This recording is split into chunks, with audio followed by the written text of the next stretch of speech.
Hi, this is Doug Draper with Acme Distribution and the Denver Transportation Club. I'd like to welcome you to our 10-part series, Logistics and Supply Chain, the Storytellers. It's brought to you by CAP Logistics, and CAP is a logistics and transportation provider. Please visit them in more detail at caplogistics.com. So on today's episode, we're going to talk a little bit about NAFTA and trade between Colorado, the Rocky Mountain regions, and Canada. And we're very pleased to have with us today Stephane Lessard, who is the Consul General for the Rocky Mountain West. So thank you for joining us today. My pleasure. My pleasure, Doug. Yeah, much appreciated. So we always like to learn a little bit about our guests. So tell us about yourself. Well, Doug, I'm a native of Montreal. My accent might reveal my origins. I'm an employee of the federal government. Mm-hmm. I'm currently Consul General, as you mentioned. And I'm a father of 3 kids and married to my wife for 25 years now. Congratulations. And, thank you. And happy to be in this beautiful region. Thank you. Yeah. So tell us a little bit about the Consulate and kind of what it is and what you do. I think a lot of people hear that term and often it's misused and may not understand the function and the value you can bring to the region. So tell us a little bit about that. Sure. Thank you. Well, we have an office of about 18 people in Denver. Mm-hmm. It's downtown Denver, 16th and Broadway. We've had the office for about 15 years now, and our job is to do several things. One of them is to help Canadians who might need assistance in the region. So we are responsible for relations between Canada and all of Colorado, Montana, Utah, Kansas, and Wyoming. We're based here in Denver, as I said, and sometimes Canadians living in the region may get into some difficulty or they need assistance in some way. They lose their passport. They have questions about immigration issues. So we are there to assist. So that's one part of our mandate. The other one is promoting trade and investment between Canada and Colorado and the other states. So we have a team of people that look for opportunities to grow trade and investment, helping Canadian companies do business here, helping often American companies do business in Canada. Also looking for investment opportunities for Canada and generally trying to strengthen the bonds of trade between our industries. We also have a political affairs section and also public affairs. And this is where we look for partners, often with elected officials, but also organizations like the Business Roundtable and other private sector leaders and others on issues that are important to Canada. And some of them will be trade related, like NAFTA, for example, or issues around protectionist legislation at the state level or elsewhere. So we look for partners that we can have conversations with, and if they agree with us, maybe then we can work together to advance policies that are in Canada's interest, but also often, in our view, also in America's interest. So we have that function, and we have a public affairs function that represents our values and our brand, the Canada brand in the region, and so on and so forth. Got it. How long have you been, not you personally, but the organization been in Colorado? Yeah, it's about 15 years now. Okay. Yeah. That's terrific. Mm-hmm. So being the supply chain and logistics focus here, you had mentioned NAFTA when you're talking about some of the things that you help promote and manage. So we're going to take a step back and just, for our audience, if you can just give kind of a quick overview of what NAFTA is, why was it created, and to be honest, how long ago it was created. It's a term that's thrown around pretty loosely, and I think people kind of forget about where it came from and what it was for. So talk a little bit about that. So maybe just to set the background, our nations, our peoples have been trading forever, right? Mm-hmm. So NAFTA did not create trade between Canada and the U.S. or the Rocky Mountain region or Colorado. But what happened is in the early 80s, under President Reagan and our then Prime Minister Brian Mulroney, there was an intent to strengthen the opportunities to trade between Canada and the U.S. And what was put in place is an agreement called the Canada-U.S. Free Trade Agreement. So it was only our two countries at that time. And 1984-ish was when that bilateral free trade agreement was put in place. And that lasted for a while. And then in the early 90s, specifically 1993, Mexico was brought into that bilateral agreement, which made it trilateral, which is the current NAFTA. So it became the North American Free Trade Agreement, NAFTA, with Canada, US, and Mexico part of it. And what they are, essentially, NAFTA, or the precursor agreement, they are free trade agreements. Okay. And what that means is there's a big portion of the agreement dealing with removing all tariffs on most of the trade. I forget the exact percentage, but 95 or more of the trade in goods and services between our three countries is now tariff-free. That includes automobiles, but it also includes food products and whatever product you can think of. There are some exceptions, but which were negotiated at the time. But really, what that means is when goods and services cross the border, there is no tariff or tax imposed by the importing country. So that's a big function of NAFTA, which is having tariff-free movement of goods and services. Other functions of NAFTA had to do with the movement of people, for example, so facilitating visas for professionals crossing the border and so on. Excellent. Doug, I think it's important to note on this that Canada is actually our second largest trading partner. And there's a few misconceptions where it's one of the few countries where we are almost equal. It's just a 3% difference with the amount of imports versus the amount of exports between the two countries, which is incredible. So a lot of people hear or think that there's such a disparity in trade agreements when it comes to the U.S., and this is actually one where the numbers would show that the disparity is about a 3%. So it's mutually beneficial for both parties. And the other piece that I wanted to throw out there for people who are in the transportation industry specifically, especially now as all of the trade agreements for the U.S. seem to be under some scrutiny at this time, it's really important to clarify that this is specific to goods that are manufactured. So it's not just that they logistically travel through Canada on their way to the U.S. or vice versa, but it's actually true manufacturing that's taking place. So the country of origin is Canada, Mexico, and the U.S. Right. That's a very good point. And Bonnie, thanks for joining us. Bonnie Chacon with CAP Logistics is here to assist with some clarification, so thank you very much.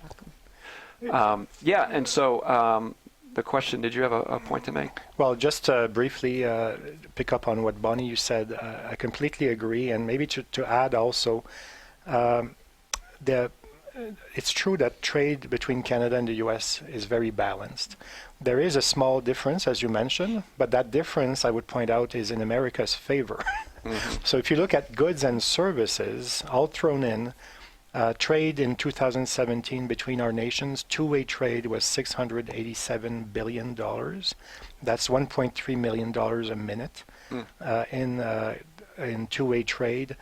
And I forget the exact number, but there is a 40 billion perhaps surplus that America has in trading with Canada. So you hear a lot in the news about trade deficits that America has and so on. I would point out that America has a trade surplus with Canada, but on balance it's very small, and the relationship is truly balanced. The other point I would make is that Canada is America's number one customer, number one export destination for American goods and services. To put that in perspective, often I will ask people, who is number one export destination of American products and services, and people will say China, Europe, whatever. Mm-hmm. Canada, in 2017 and before, and today, buys more from America than China, Japan, and the UK combined. Or another example, equivalent example is we buy more from America than all of the European Union countries combined.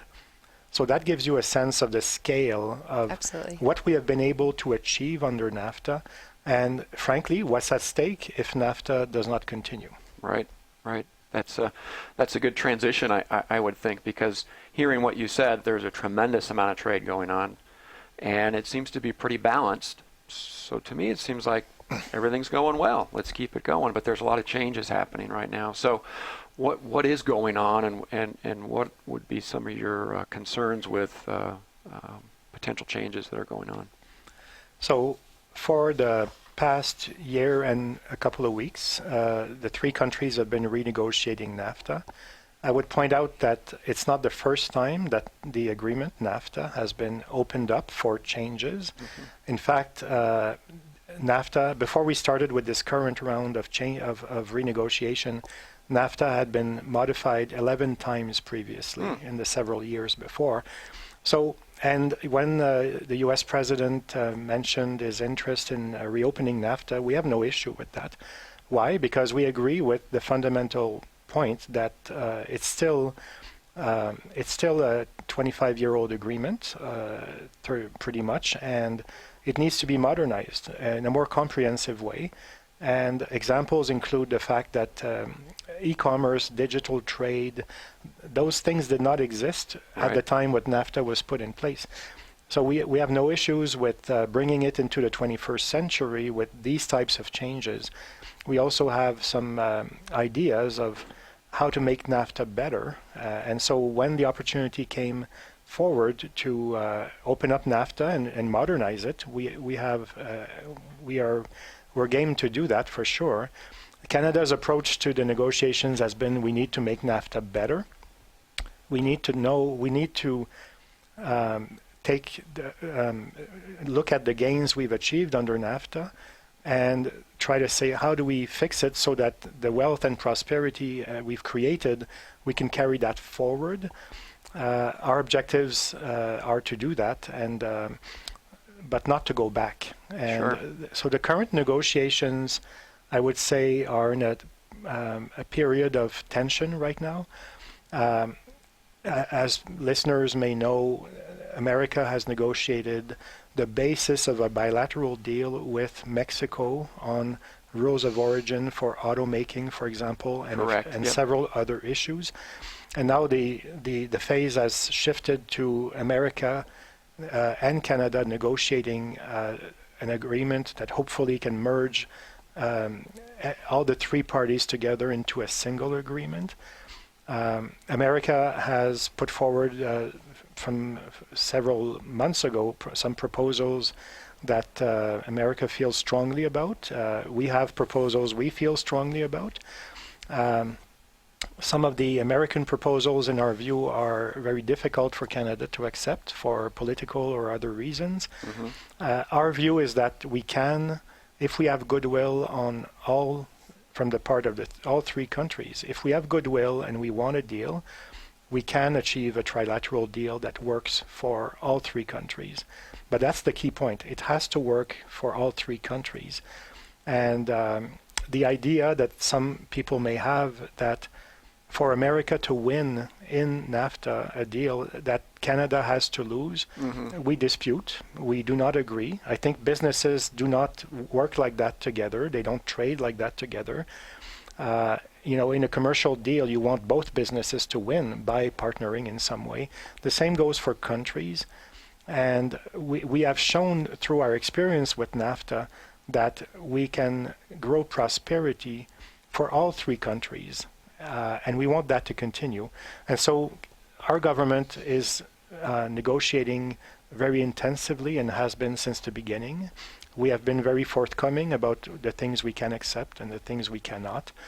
And if we can find a way to have, with goodwill, as I said, and flexibility, we're prepared to be as flexible as we can. So if we can get a deal, we can, but our government will not be pressured into concluding an agreement that doesn't work for Canada. Yeah, good point. It's for me personally, surprising to know that this is the 11th or 12th time that it's sat down to be renegotiated. So the concept of let's make sure it's relevant and modernized is not new. Maybe the approach is a little unique on this go around. But Bonnie, did you have anything you wanted to chime in with? Yeah, it's something that that was just being discussed that I find a lot of people have such short-sightedness on, and that is with respect to trade agreements. So many people are focused on what is it going to do right now today, and in fact, the change in tariffs do have an immediate impact as soon as they're implemented, but long term, from just a global and region perspective, I'd like to hear some of your comments, because there's been there's areas of the world that are just not strong and do not have strong economies. It's important for all countries, the U.S. included, to have strong partners in order to continue to grow themselves. And when you look at a region as a whole, with the amount of education, sophistication, Mexico's making such great infrastructure improvements, there's really an opportunity to not just look at what's happening today, but to look at partnership as a 5, 10, 25-year out Sure. plan. And I'd like to hear some of your comments with respect to how these trade negotiations can really impact that relationship. So that's a great question, I think, with multi-layers of possible answers. I'll deal with maybe the prosperity aspect and then maybe the geopolitical aspect, if I may. The prosperity, I'll just take NAFTA as an example, but there are many other trading agreements that America has. In fact, Canada, we have dozens, with the more recent one being a free trade agreement, an investment agreement with Europe. We have others. We're part of the TPP, the Trans-Pacific Partnership Agreement, which is now called the CTPPP. So names change, but the idea is the same. We are a trading nation, Canada, and we have to trade. And America is our number one market, but we're looking to increase our trade with other countries and regions. So if we take NAFTA, what happened, which is very interesting, is NAFTA has before NAFTA we always traded, and with that bilateral free trade agreement that I mentioned from the 1980s. But now under NAFTA we have really changed not just the volume of trade.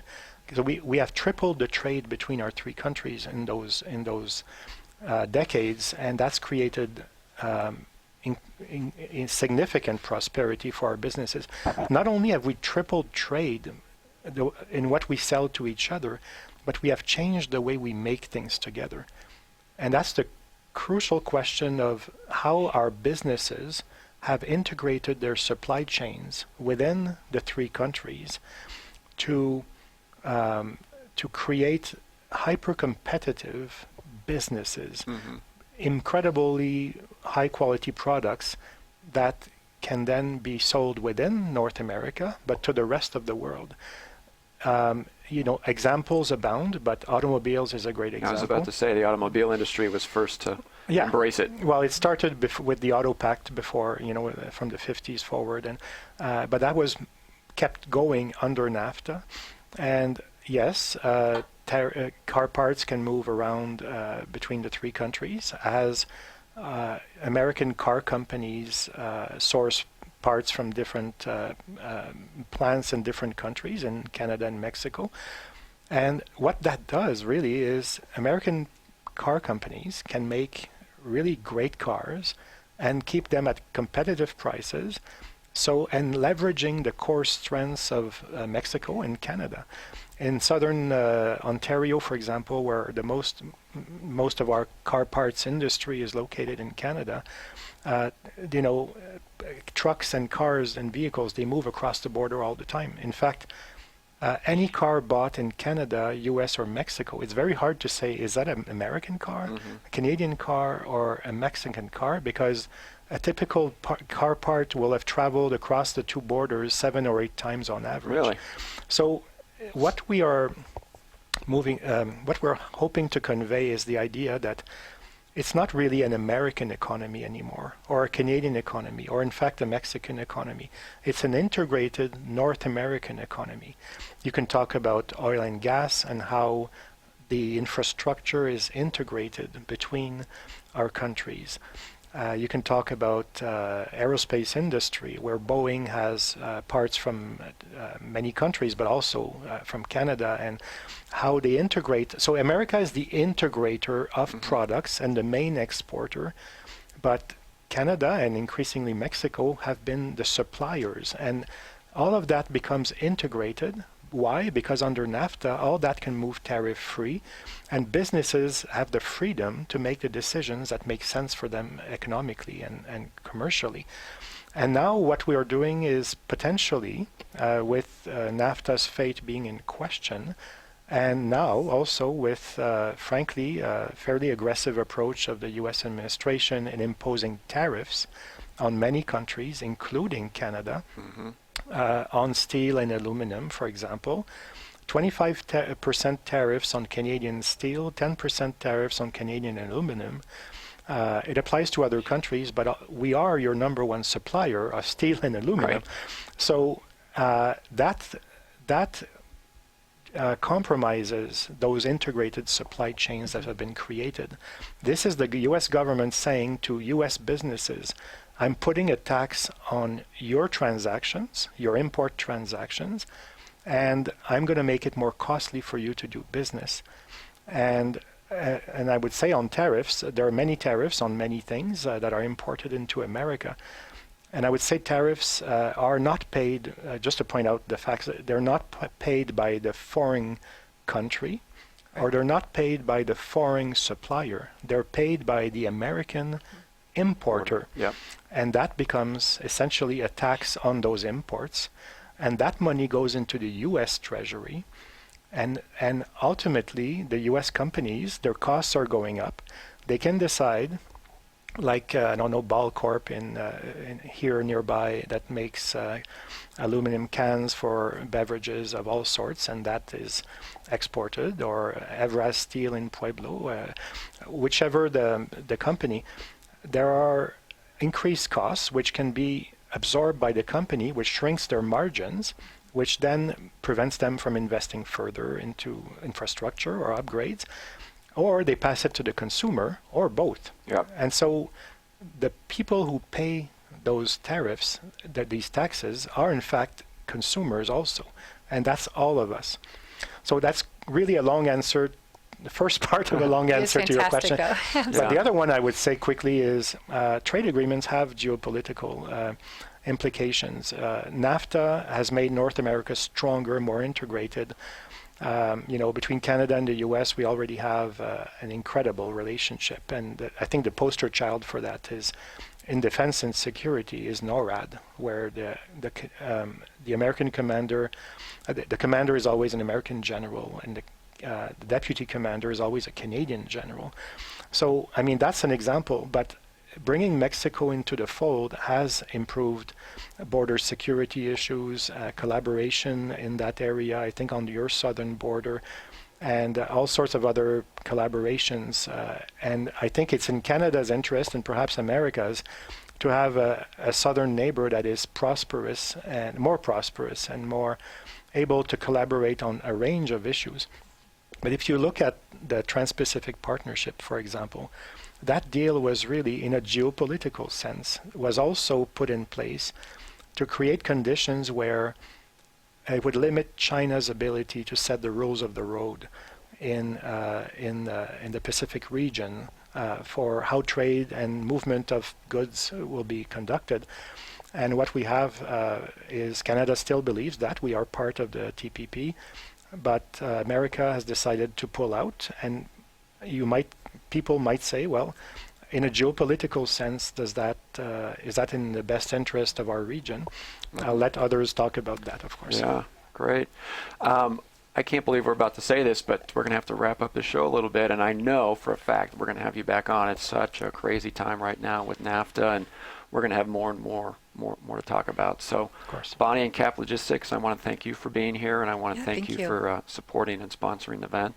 And Stephane, it's always great to see you. We met a couple weeks ago, so Sure. thanks for your insight.